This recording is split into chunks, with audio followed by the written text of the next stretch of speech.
Trying to max out every time you step foot in the gym is a bit like turning up to your D&D session and just having one boss fight after another. Sure, it'll be fun, it'll be a good challenge, it'll be high risk, high reward, and it'll be nerve-wracking, but it's also not the smartest way to run your adventures. It's also the quickest way to get your character killed, and whatever the equivalent in the gym is. And it's probably not very efficient when it comes to leveling up, gaining XP, finding treasure. Because a single boss fight might net you a decent amount of XP, but after that, what are you gonna do? Instead, your training should look like you're facing a range of monsters with a range of CRs. For those of you who've been watching Stranger Things, which judging by the internet is all of us, then you already know what a Lich is. CR21, Vecna, devastating magical abilities, almost impossible to kill. The sort of final boss that you work up to at the very end of a grand campaign, and that's how I want you to think about maxing out in the gym. Going for 1 rep max testing on your deadlift, on your squat. Series of adventures, sessions, over a series of training blocks, story arcs, until you finally get that opportunity to display and present your strength to yourself, to everyone in the world, and take on that 1 rep max. And that means swallowing your pride,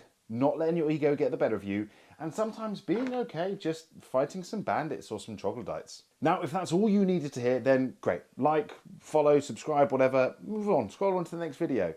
But I am going to spend a few more minutes talking about how you can structure your training around the Monster Manual and how you can make it a little bit fun along the way. And I'm going to tell you this now because it's January. Hopefully it's still January by the time I've edited and posted this, and I want you to get the most out of 2026 when it comes to your training. So let's start properly. Let's start like it's the beginning of a grand campaign. Now, before I start, do me a favor, hit like and subscribe. When it comes to January, the temptation is to hit the ground running. And for some of you, you will be able to do that. If you've been training for a while, if you stay consistent over Christmas, over New Year's, then you can just carry on as normal. But for many of you watching this, January will be a time for you to hit the refresh button, restart from the last checkpoint. And I want you to think about yourself as a starting adventurer. You're low level and you're maybe even new to playing D&D. And if you've had a chance to flick through the player's handbook, then you know that it is a fairly complex process just building your character to start with. Don't rush into big boss fights. Don't run into deadly encounters yet. Just take it slow, take it easy. This is the time to lay foundations. So I want you to start facing some bandits, some troglodytes, some goblins. They're pretty simple. It's pretty straightforward facing them. You're not up against much magic, much crazy effects, and this is going to give you the chance to get to learn your stats and your abilities. Or if we're talking about the gym, your technique. Work through your mobility. Figure out what movements feel good for that janky shoulder that you screwed up doing heavy bench press a year or so ago. So for now, this looks like going to the gym and just keeping things simple and keeping things straightforward. You don't need to start adding in drop sets. You don't need to start adding in complex movements. You don't need to do this strange, convoluted, undulating periodization 5-day-a-week training program. You just need to fight some bandits. Now, hopefully, fighting some bandits doesn't sound too scary, and hopefully doing some moderate reps with a barbell also doesn't sound too scary. Cool, you're ready for the next level. We got an ogre. I marked out the page earlier.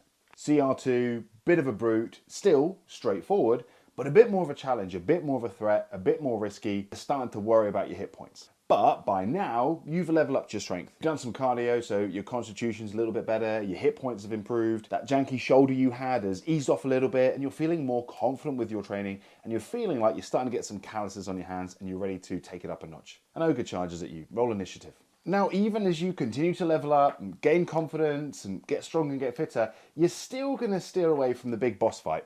Just for now, for a little bit longer. And this is for another reason, not just physical. Facing off against a big boss, I've just scrolled onto or flipped to Purple Worm here, takes a lot of resources. In D&D terms, that means it's going to take a lot of spell slots, it's going to take your HP, it's going to take your feats, your weapons. You're going to expend a lot of resources to defeat this Purple Worm. And I think when it comes to doing 1 rep max testing, you're also going to expend a lot of resources. You're going to expend a lot of time, i.e. getting ready to do a 1 rep max deadlift.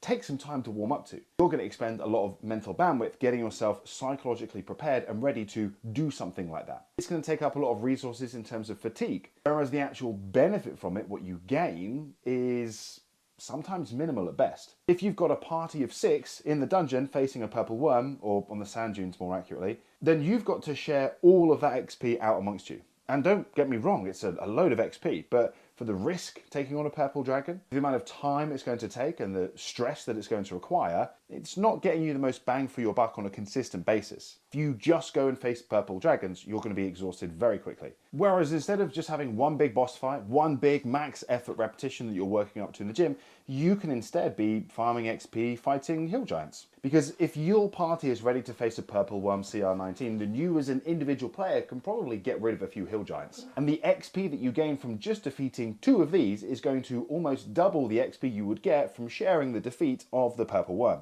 Hopefully you're still sticking with the XP analogy. It's still a big step up from the ogre. You are still going to have a bit of a fight on your hands. You're going to expend some resources, just not all of them. And if you're smart about it, you can get up the next morning, not even having had a very good long rest, and you can fight some more hill giants, or a hippogriff, or a helmed horror, or a harpy, or a hellhound. You get my point. The other thing this does is it just keeps things fresh and interesting. Having multiple encounters across an adventuring day makes the game fun. It means that sometimes you're fighting flying monsters, sometimes you're fighting monsters in the water, sometimes you're fighting monsters you can't see, sometimes you're fighting bandits. It keeps things novel, it keeps things interesting, and it challenges your character to be good in different ways. It challenges different abilities and different casters and different classes and different stats. Just like it's fun to be able to take a wisdom saving throw and a dexterity saving throw, and be able to take an athletics check and an investigation check. Unless you're a barbarian, and then you just want to rage. Let's be honest, you just want to rage. So whatever your big goals are for this year, you want to run your first marathon, you want to bench press your body weight, you want to lose 20 kilos of body fat, I want you to see those like the big boss fight. And if you don't play D&D, then you probably already know what boss fights are. They're in loads of video games, TV shows, movies, Vecna, Sauron, Dumbledore. You get to fight them and defeat them at the end of the film, at the end of the game, at the end of the campaign, at the end of the TV series. And up to that point, you just gradually work your way up the CR rankings, the challenge rating, until you are ready to take it on. Along the way, you will face challenges, you will face threats, you will have a chance to gain experience points, learn new skills, build confidence, be tested in new ways, and have a little bit of fun from time to time. And unless you got shit luck, you just roll that once. I was just flicking through this page and look at that. Like, if that page doesn't make you want to play Dungeons and Dragons, then there is no helping you. Anyway, at the end of the year, I want you to have all taken on an ancient red dragon. This fella or lady. They're CR24. They got legendary resistances.